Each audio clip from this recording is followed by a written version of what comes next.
The Hannycast, a weekly LSU baseball podcast with Charles Hannegriff and former coach Dan Canaveri. Now to break down the Tiger tape, here's Charles and Dan. Welcome into the Hannycast for Monday, May the 12th. I'm Charles Hannegriff, along with former Tiger coach Dan Canaveri, and we're brought to you by Marucci. From a backyard shed to the top of the game, Marucci, more than just a baseball bat company, a legacy built on passion and precision. 2 decades of crafting the finest wood, metal, and leather in the sport. Here to help you run the game, visit MarucciSports.com to gear up with the best. Dan, LSU had Arkansas in this past weekend. They win 2 of the 3 games. They're the consensus number 1 team in the country. They're in the top 8 at number 7 in the RPIs. They're going to South Carolina, who is struggling right now for the final weekend of the regular season, and then it is the postseason. So I thought Jay Johnson had a great quote after the game yesterday, which was, if you had offered me this position back before the season started, going into the final week, I would have taken it, and I would have joined him in the taking of that at this point. Yeah, I think people forget. You watch the season, you see all these close games we could have won, times where we don't hit, times we don't pitch well. We look at all the flaws a lot, but you got to look at the overall body of work. It's been a great year so far, and if they can finish up real strong against South Carolina, puts them right in the position they want to be at the end of the year, and then it's up to the team to figure out how to get that team right to win a regional, super regional, and then win it in Omaha. All right, I want to kind of do this maybe a little bit backwards from how we usually do it. We usually do game and then we do big picture, but everybody wants to know about big picture right now. So let me just, if you get a top 8 national seed, you stay home all the way through Omaha. So where is LSU in that endeavor? Are they a lock? Done? Not quite, but about as close as you can get. They can't go get swept at South Carolina and then lose the first game of the SEC tournament and still get a top 8. As ridiculous as that sounds, Missouri beat Texas A&M 3 straight times this past weekend, which is the most improbable. Dan, I've been covering SEC baseball since 1994. The most improbable series I've ever seen. We'll get to that later. So LSU can't go get swept. But as long as they go in there and win probably 2 games, 3 would be an absolute lock. 2 is probably enough. And then the SEC tournament won't matter all that much as far as their seeding. They're in good shape.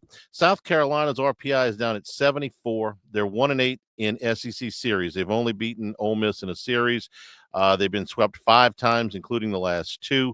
It's gotten a little bit ugly for the pitching staff. They gave up 46 runs in the series against Auburn, 39 in the series against Florida. They did win 1 against Kentucky, but they lost the other 2 games by a combined 18-8. They've even sort of struggled in their midweek games against Charleston Southern, North Florida, and the Citadel. All of those have been relatively close games. So Paul Maneri's group is not playing well right now. LSU is. Doesn't mean anything. A&M was playing really well, and Missouri was 0-24, okay? Anything can happen because it's a baseball game, but right now LSU's form is pretty good, and South Carolina's is not. So, Dan, they were kind of I don't want to say swinging free and loose this weekend, but they certainly appeared to be real comfortable against a really good Arkansas team, a great Arkansas team, I think. And they'll be significantly better than South Carolina when they get on the field Thursday. Well, Charlie, I think it all comes down to how you play that weekend, how you play that day, how the at-bats go. I want to point this out. We mentioned this on the show. I think Doug and I both mentioned it. But I'm real big on this. I said last week, when we got beaten the series, by Texas A&M. Let's see what they do next week. Okay, one of the things that happens is when you play LSU, you play a big series. The next week, the emotion from the playing at that high level, it's hard to repeat that. And you talk about 18 to 22-year-old, or now with NIL and transfer portal, 24-year-old kids. It's something that's real. But looking at down the line, if LSU wins 2 out of 3, but definitely if they win 3 out of 3, the one good thing from that situation is they get the double bye, and it's single elimination. So the worst that can happen is they lose a game. And I don't think that's going to affect them at all. If they win 3 out of 3, they're a lock. If they win 3 out of 3 against South Carolina, I think they got to be a lock. If they win 2 out of 3, to be a lock, they have to win the first game they play in the SEC tournament, and then I think they're a lock after that. Not only are they as close to a lock as you can be, I think if they were to sweep this series and let's say they went 2-1 in the SEC tournament, then I think they could be the number one overall seed. They're the number one team in the polls, which is different from being the number one team in the RPI. They're down at 7 there, but they would get, depending on what happens everywhere else, and I'm about to go through that. They would have a shot at the number one seed. And LSU, since they've been doing this with the new format, super regional format in 1999, LSU's never been the number one seed.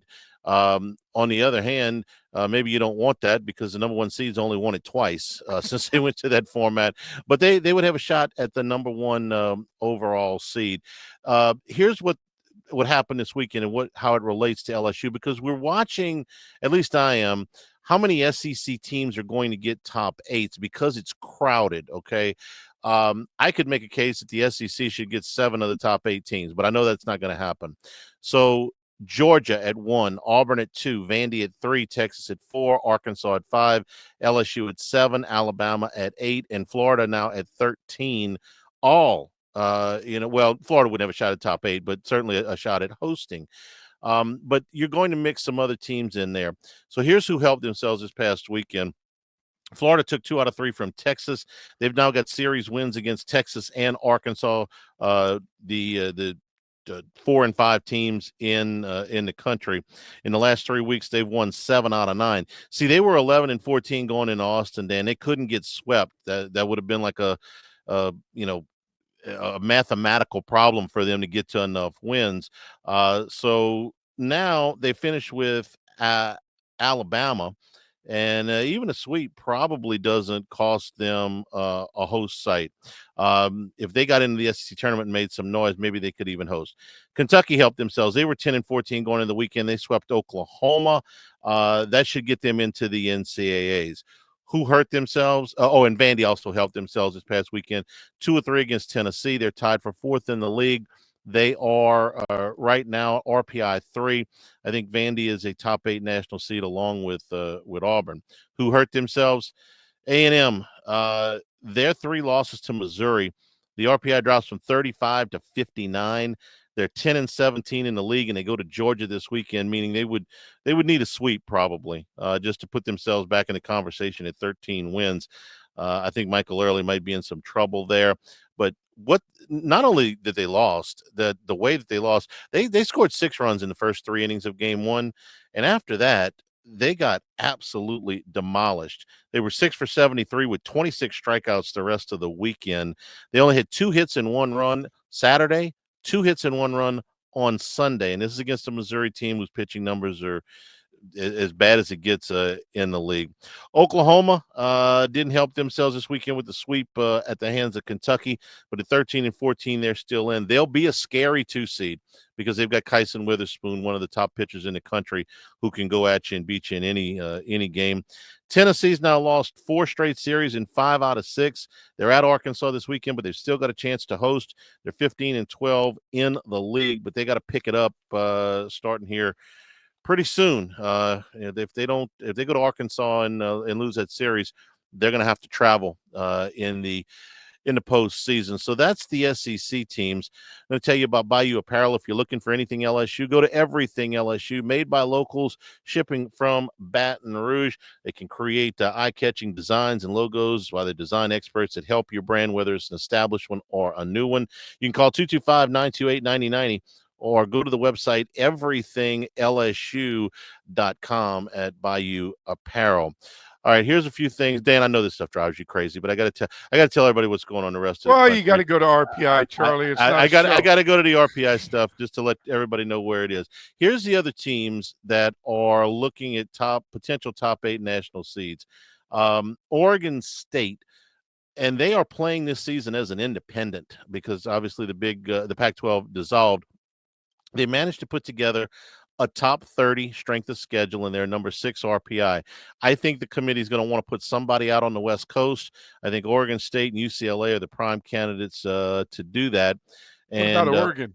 What about Oregon itself? Oregon's a little bit further down.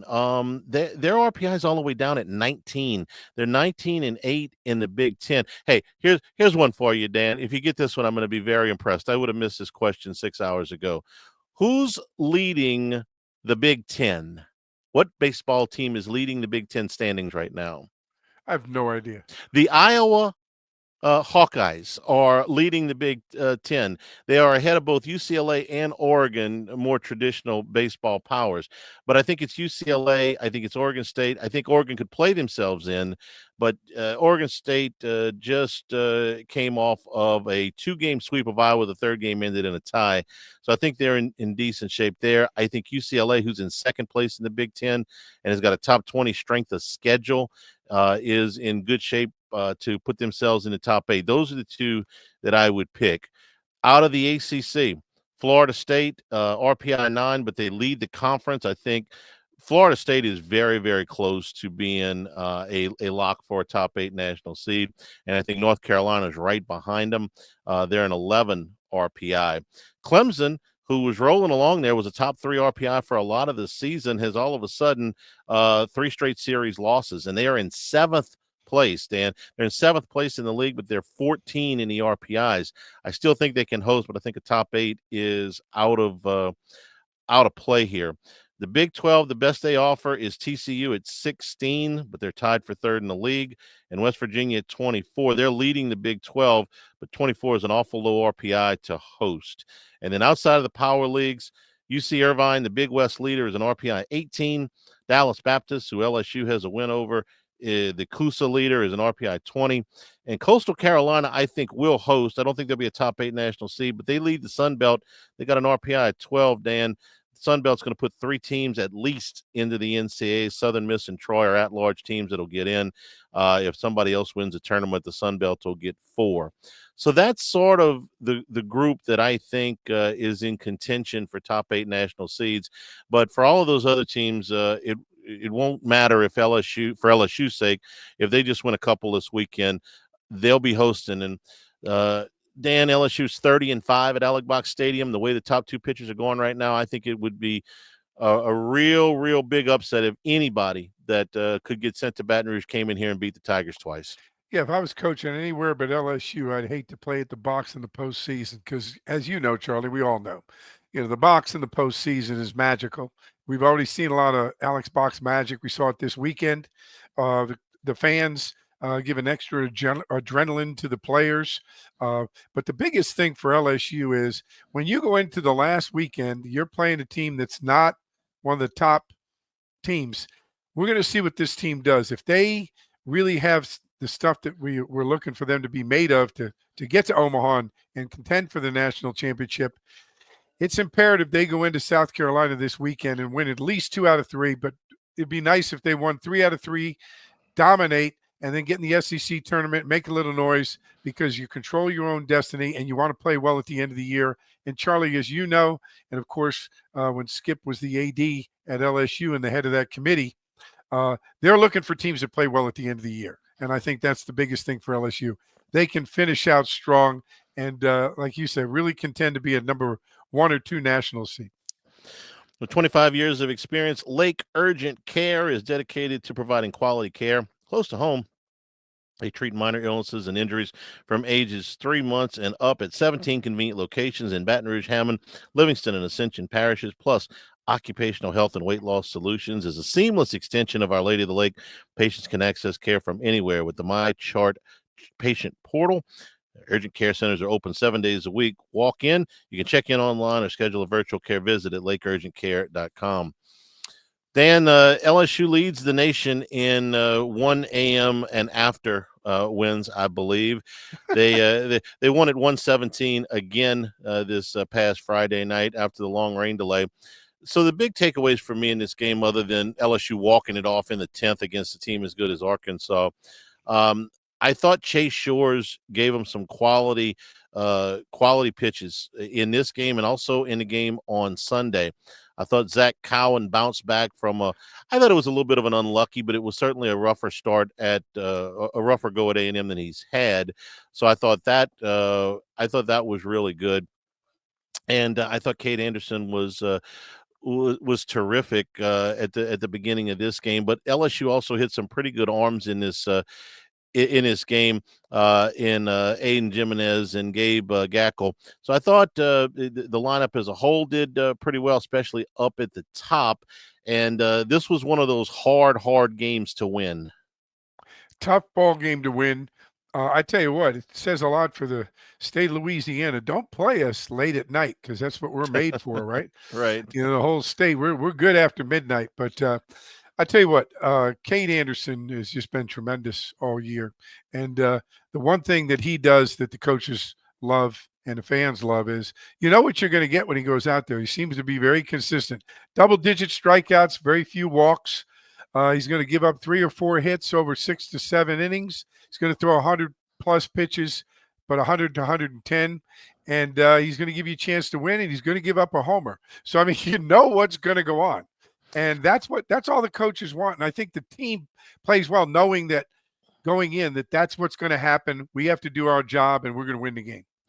Yeah, there were 2 balls that got out of the park. LSU also had Ethan Fry drove one out. I thought he had some real key at bats this weekend, and that's a tough call for what Jay Johnson has to do. Essentially, you've got 3 players for 2 positions in Fry and Jake Brown, who had the monster game on Saturday, and Josh Pearson, who's your most experienced hand out there.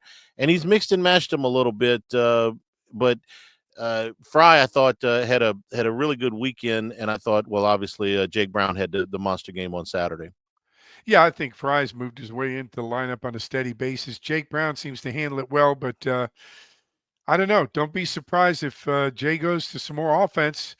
He's got to make some decisions, but I tell you what, he's been masterful at keeping everyone focused and in on the games, whether they're playing or not, bringing guys in off the bench, pitch hitting, bringing guys in. So kudos to him. But I think Fry's really made a move to stay in that lineup, lefty or righty.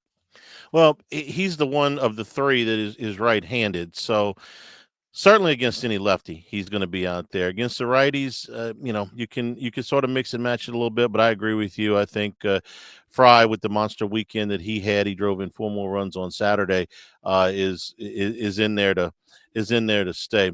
Let's move to that Saturday game, and my biggest takeaway from the weekend, Dan, Anthony Ianson, and we've talked about him. He's had a phenomenal year, but Yes, what he he's has. done the last 4 weeks is nothing short of spectacular. So here's the numbers. This is against Arkansas and Tennessee, A&M and Alabama. This is 4 pretty good hitting lineups. He's thrown 26 2/3 innings pitched with an ERA of 1.35, 45 strikeouts and 11 walks, and only 2 of those walks have been in the last 2 weeks. I think Anthony Ianson, I don't think this is my opinion. He right now, this second, Anthony Ianson is why I am as excited as I can be about LSU's ability to make a postseason run, because Jay, at least through his first 3 years here, has been pretty consistent about, hey, my 1 guy goes out in the first game of the regional, my 2 guy goes out in 2. Anthony Ianson, if he sticks to that, is going to be pitching the most important games of this postseason for LSU. He's going to be pitching in the marble game of a regional. He's going to be pitching in either a put you away or keep you alive in a super regional. He could be pitching in a keep you alive or put you in the winner's bracket in Omaha. And there ain't nobody going any better than him right now. I was surprised at how much better. And I think Kate Anderson's had a fantastic year, Dan. But in SEC play, Anderson's ERA is 4.28. That's really good. Ianson's is 2.86. His strikeout to walk ratio is off the charts right now, and he is pitching with a lot of confidence. So that's my biggest positive out of the weekend, and there were a lot of positives, is Anthony Ianson looks like an ace, but he's pitching in the 2-hole for LSU. That's a great advantage. And that really, you've got 2 aces. I don't think anybody's got 2 better starting pitchers in I the agree. country to go 1 and 2. I'd take that's an argument that you'd have to show me a lot to fight that. But I think, we mentioned this on previous shows. I know I said it, and I think Doug agreed with me on this. I think that what's happened with Ianson over the last 4 weekends is that he and Nate Yeskie have gotten on the same page as far as the best way for him to be effective. I really think that's it. If you watch, he's really pitching with his like we talk pitching backwards. He's pitching with his break and stuff because he can throw it over the plate. Early in the counts, he's pitching that as his one pitch, and then moving his fastball up and around the zone. With 2 strikes and working that in so that the fastball is in the hitter's mind, but the breaking stuff and his off-speed stuff is really his bread and butter, and they're going to that a lot. And I think that's really been the difference for them.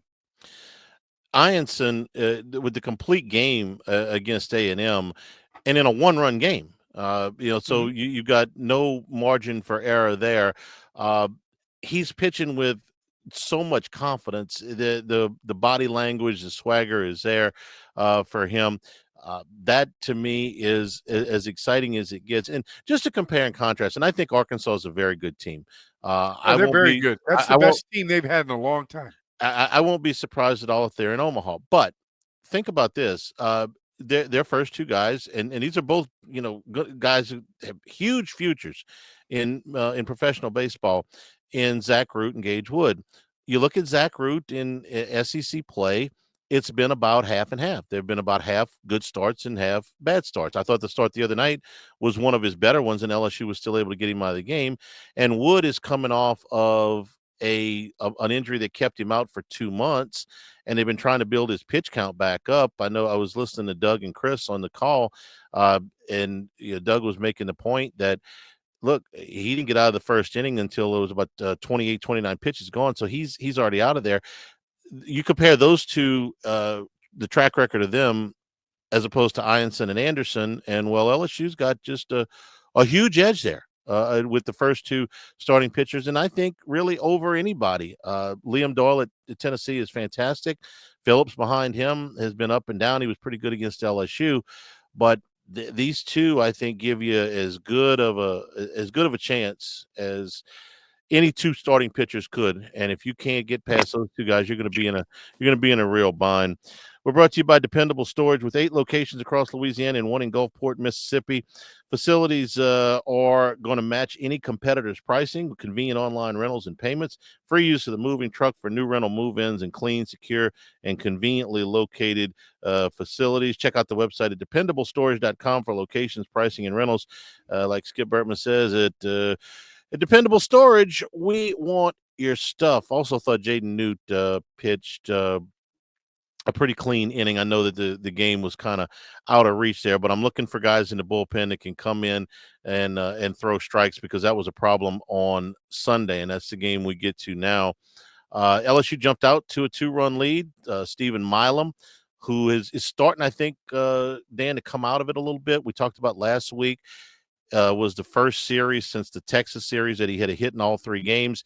He didn't have a hit in the Saturday game when LSU had the big offensive explosion, but he had 2 on Sunday, including the home run, and LSU got out to the lead. But I thought that the strike zone kind of squeezed up on Case and Evans a week ago at A&M. This week, I thought a little bit more of that with 2 strikes, and I thought it cost him. The pitch count jumped up there again into the 80s in the 3rd inning, and he wasn't able to get out of the 4th. He gave up 4 runs in the 3rd inning. So Evans, 3 starts now. One of them was excellent against Tennessee.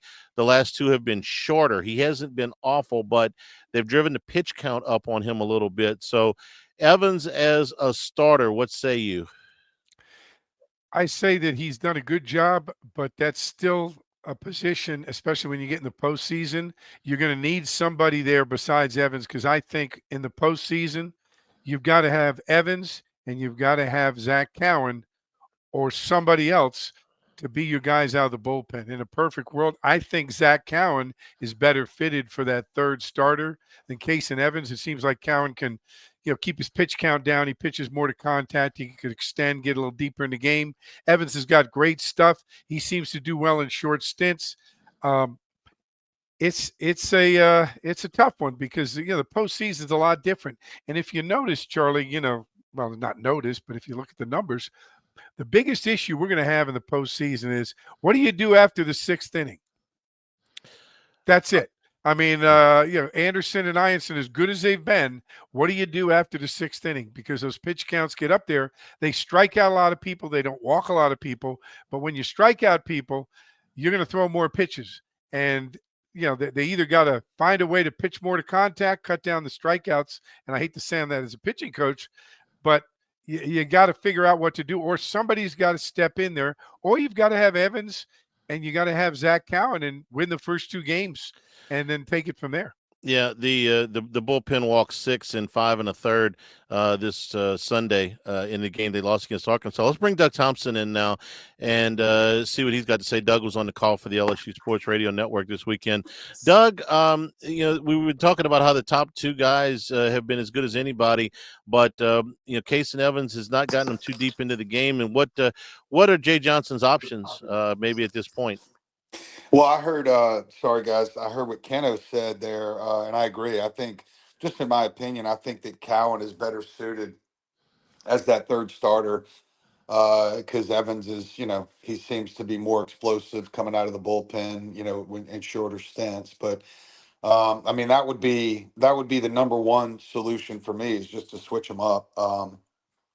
But thank goodness we had Evans to go there on Friday, or I guess Friday night against Cackle, because he was, in my opinion, that first reliever for Arkansas Friday was the best pitcher we saw all weekend, and we had we had Cowan to counter him. But man, nothing's different than 2 or 3 weeks ago. There's four guys that you can absolutely depend on, and you really need another one or two guys to show up. I like Jacob Myers coming in.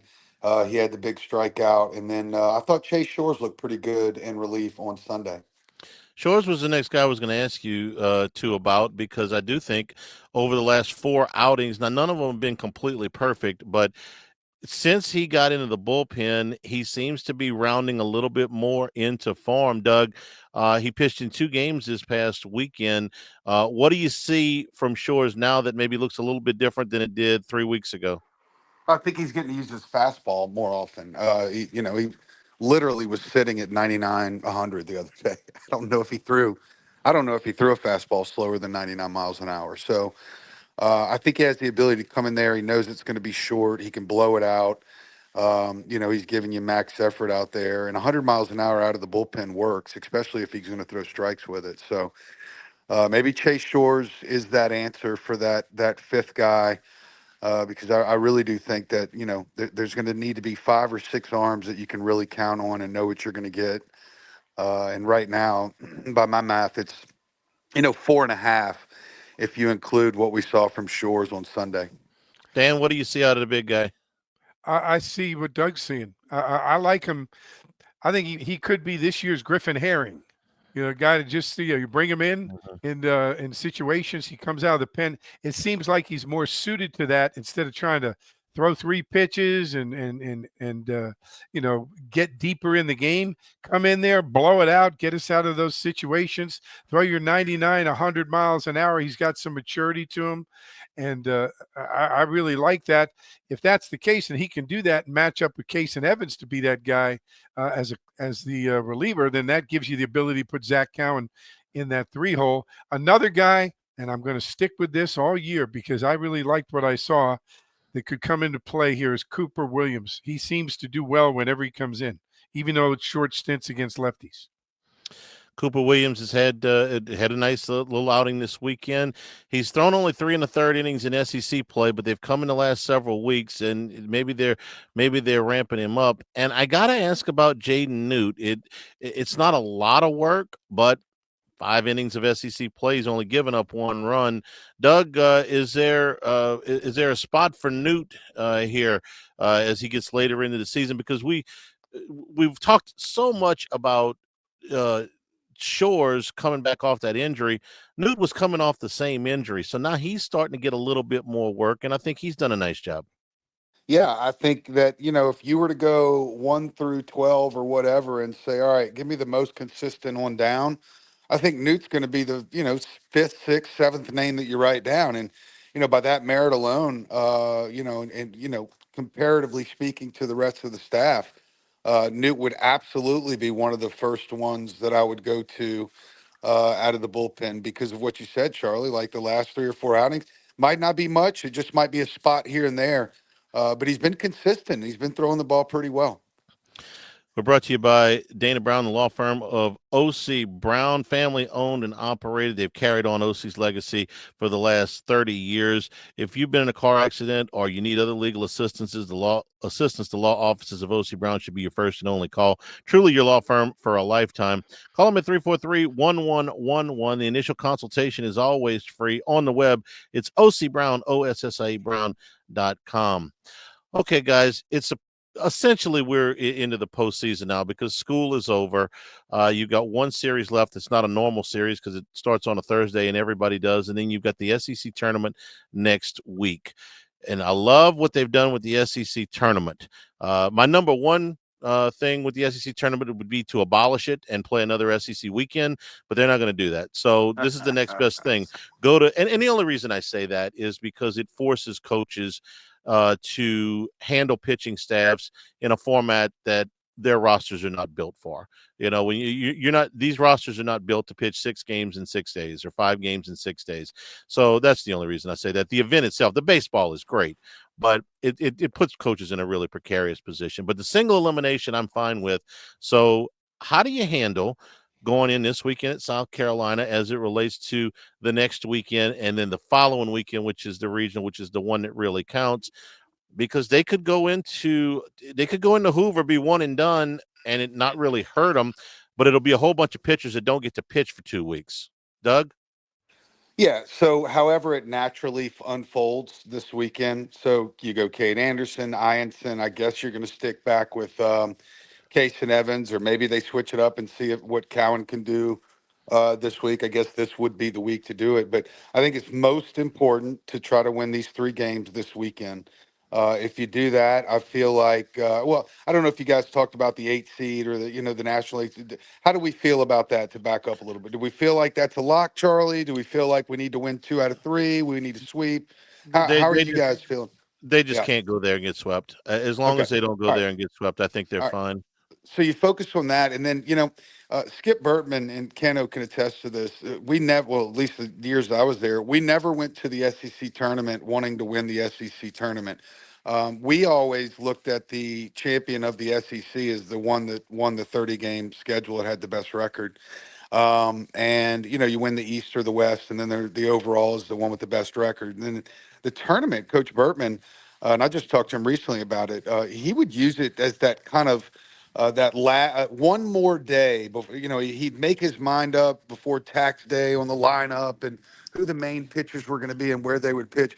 But I feel like he would use that as one more kind of audition to see, has anyone graduated? Has anyone learned or picked up something? Do I have a 4th starter in there if I need it? And he would take risks and do some things in that tournament, really just to see if he had an extra arm or two that he hadn't used in a while, to see if they could contribute in regional play. So I'd like to see that. So let's say this weekend unfolds and you don't use say Cooper Williams, great example. Do you run Cooper Williams out there to start game 1 of the SEC tournament? Or Which might not be till Friday. Well, that's what I'm saying. Yeah. If you play on Friday, then it's Cade Anderson, and you just stick to the same sequence that you've been doing. But maybe you do use some of those scenarios to see if a kid like Cade Anderson can keep doing it. I don't think Cade Anderson's given up a run in the SEC in his opportunities so far. So You talking about Williams? You I'm meant sorry. Cooper? What did I say? You Cade said Williams. Cade Yeah, Anderson, yeah, Cooper yeah. Williams. Yeah, he's Cooper given up Williams. Sorry. a couple, but not many. Yeah. Not many. So I think you use it for that, but your starting pitchers, Ianson and Anderson, you don't want to change anything with those 2, I wouldn't think. I think you keep them. You're going Thursday, Friday, Saturday this week. I think if the SEC tournament unfolds, you keep them Thursday, Friday, Saturday with the guys who've been pitching. But I think, Doug, you're spot on with what Coach, being a pitching coach with Skip, talking about how to handle the pitchers. He always looked at the SEC tournament as a pitch off, so to speak. But I think one of the things he was real good about in the SEC tournament is, so you start Cade Anderson, but you hold him to 80 pitches. And let's see if Newt can come in and bridge us to the 7th inning. Let's see if Cooper Williams can carry a couple innings. because you don't really have that pressure, especially like Charlie and I were talking earlier in the show. If we win 2 out of 3 against South Carolina, or 3 out of 3 especially, you can do some things in the SEC tournament, because the other thing, Doug, is it's a single elimination tournament. So you only get 1 loss. So how bad can that hurt you? You don't get 2 losses. And with the double bye, you're not going to play until later. So I think it's a great opportunity to find it. And Doug, you said this in previous shows. You got to have 6 to 7 guys to win in the postseason that you know what you're getting. And I think that's where Jay's really got to focus in. He and Nate Yeske got to focus in and see if Cooper Williams, see if Newt, see if Chase Shores can jump into those roles and then ride those guys and make them pitch. Last thing, guys. A couple of weeks ago, Stephen Milam was really, really struggling. He was in a slump. He was fighting it. They dropped him in the order. They dropped him in the lineup. He got a hit in all 3 games last weekend. He got hits in 2 of the 3 games this weekend, including a homer, batting closer toward the bottom. At this point, for the South Carolina series, or maybe just for the first game of the South Carolina series, would you consider dropping Jared Jones down just to sort of take the pressure off of him a little bit? It looks like he's pressing, guys. He was 2 for 13 in the series with 8 strikeouts. I thought maybe the walk-off a couple of weeks ago would get him going. He's still kind of scuffling. He's still struggling with the high pitch. Is it worth in this South Carolina series for a game or two, maybe dropping him into the 5 or even the 6 hole just to see if he can loosen up a little bit and get his confidence back? Canna, what do you think? I like that, Charlie. I think he is pressing a lot, hitting in that 2 hole. One thing I do know, this team kind of goes along with Jared Jones, but one thing about Jared Jones, he's streaky. When he's hot as can be, but when he's not, he struggles. He gets a lot of strikeouts. So, I mean, he's a great player. Don't get me wrong. He's going to be a high draft pick, but that might not be a bad thing. Just, with the right setup by Jay. Hey, we want to drop you down. We want to get some guys on base in front of you. Just worry about driving the runs in, and let's get you back to where you need to be, and take this series to kind of take the pressure off. And we'll try some other guys and see if we can make our lineup a little bit better. Doug, what do you think?